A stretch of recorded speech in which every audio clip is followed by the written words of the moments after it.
I'll call this meeting of the International Falls City Council to order. It's 5:30 on Monday, August 25th, 2025. Please rise and we'll say the pledge. To the flag of the United States of America and to the republic for which it stands, one nation, under God, indivisible, with liberty and justice for all.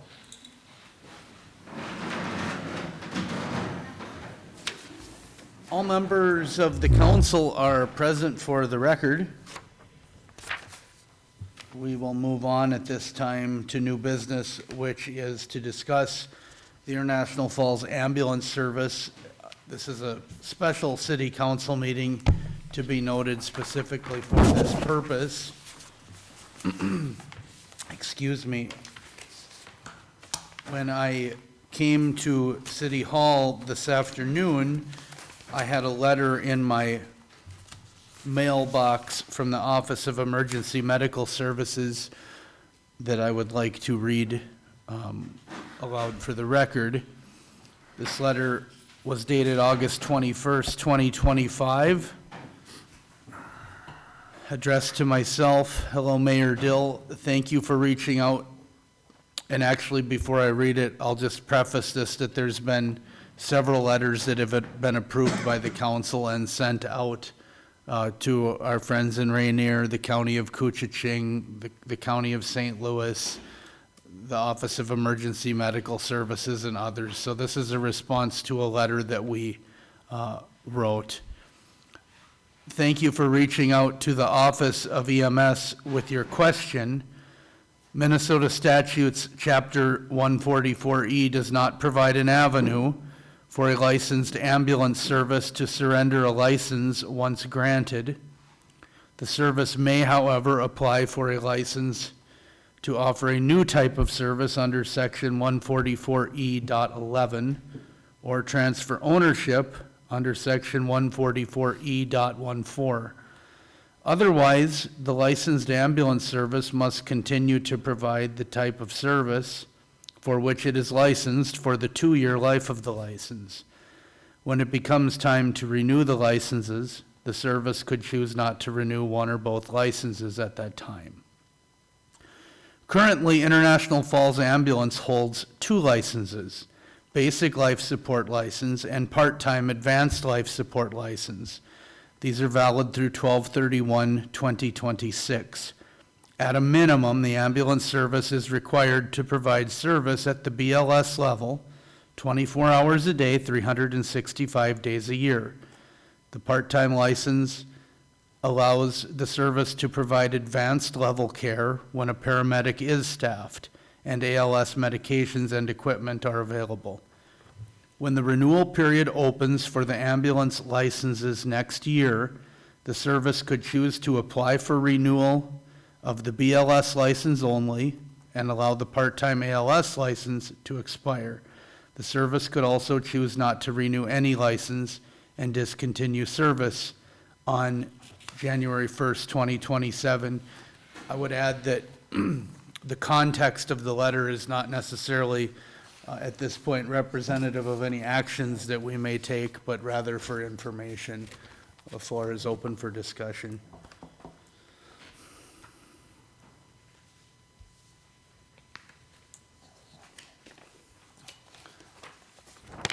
Seeing no discussion, I will add some updates that have been received since the last meeting. The city of Rainier has reached out and added 2 representatives to the ambulance committee. Todd Colomb, Councilor Dennis Wagner, Mayor. Couchiching County has already established that Commissioner Roach and Commissioner Schoblum will be present for discussion, and representing our community, Councilor Holden and myself.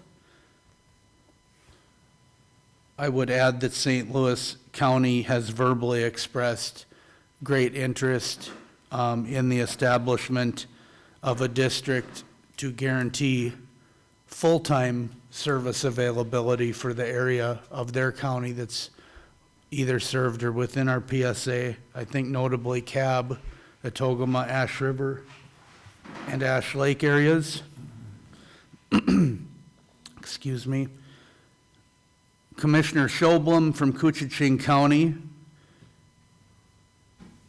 has informed me that the county board will be discussing the city letter.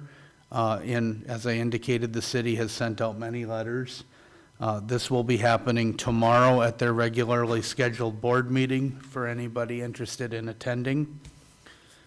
The county has also drafted a letter to the Rainier City Council to formally engage them between county and municipality on this topic.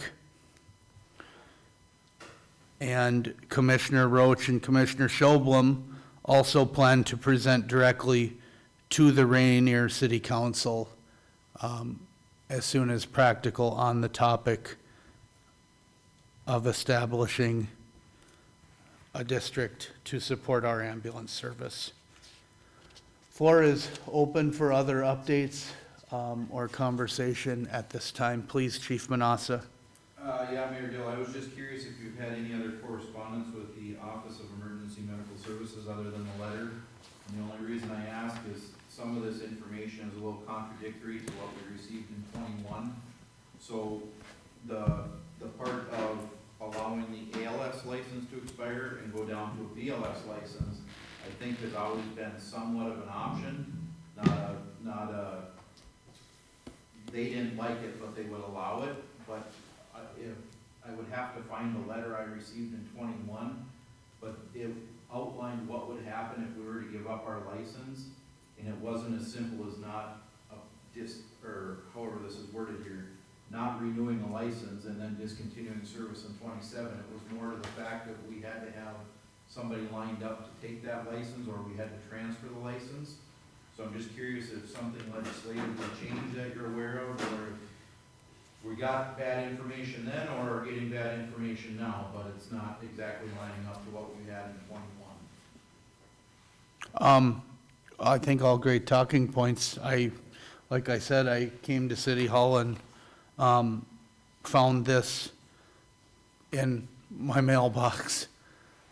So like I had indicated, and I think you're doing the same, that for contextual purposes, there's some meaning in the letter that points to a regional support for the asset or regional ownership of this very, very important service. Makes, I think, a lot of sense to the council, or that's certainly the direction that we've gone, so.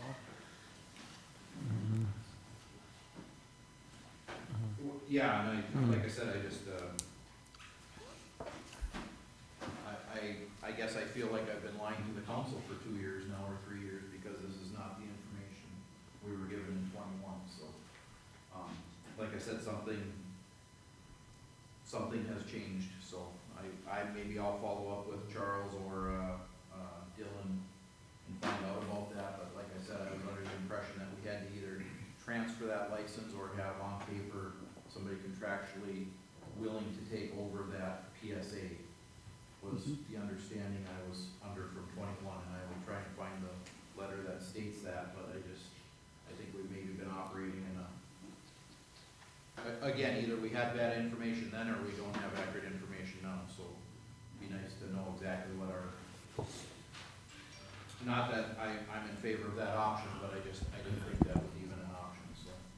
Well, and yeah, just so you know, whatever the case was in 2021, I certainly wasn't here, and I wouldn't feel appropriate questioning that. Sure. So I think, when we reached out, it wasn't the most comfortable letter, and thank you to Administrator Bergstrom for taking care of that and whatnot. But the idea was to do the fact-finding as we go through the process with the other parties. So the gist of it is that we can come up with a way to have this excellent service and also pay for it in an equitable manner, so.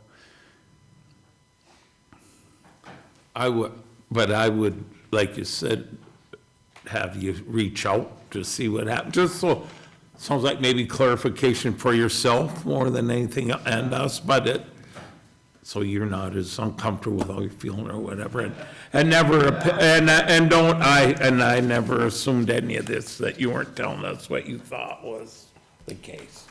Yeah, and I don't remember, we had Dylan on, in those meetings, so I don't remember if it was said in a meeting or if it was a letter we received, but that was made very clear at the time, so,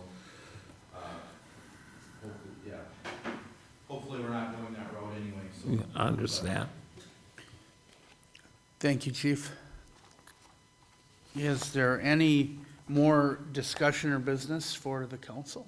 Please, Administrator Just for Bergstrom. clarification, Mayor, that county board meeting, I believe, is in Big Falls Yes. tomorrow. They are doing, remote locations for their meetings. Their agenda did say Big Falls for those if they're interested in attending. At 9:30 at the community center in Big Falls, is what my email from the county indicated. Thank you for clarifying.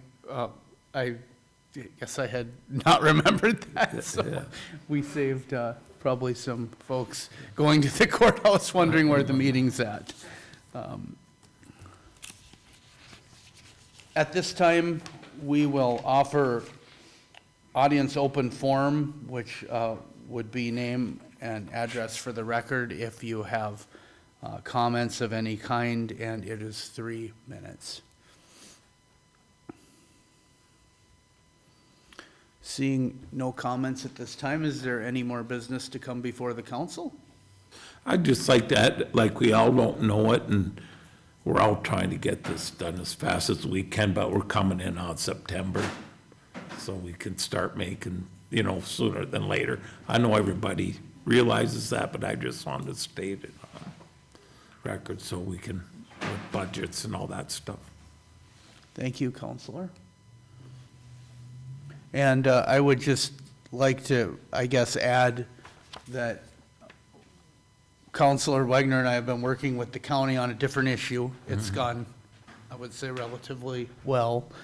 And I would say that so far that this Counselor Holden and I have been working on this, and there has been a sense of need and urgency. So I just want to get the information out there that we don't have boxing gloves on or, throwing hot coffee at each other. Not that that's the proper way to explain it, but that it's civil and there's certainly a sense of urgency for the needs, so.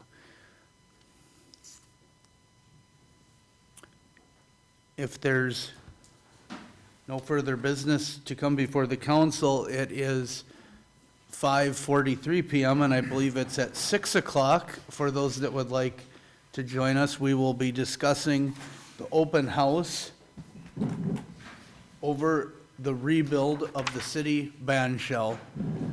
Until then, this meeting is adjourned. Thank you.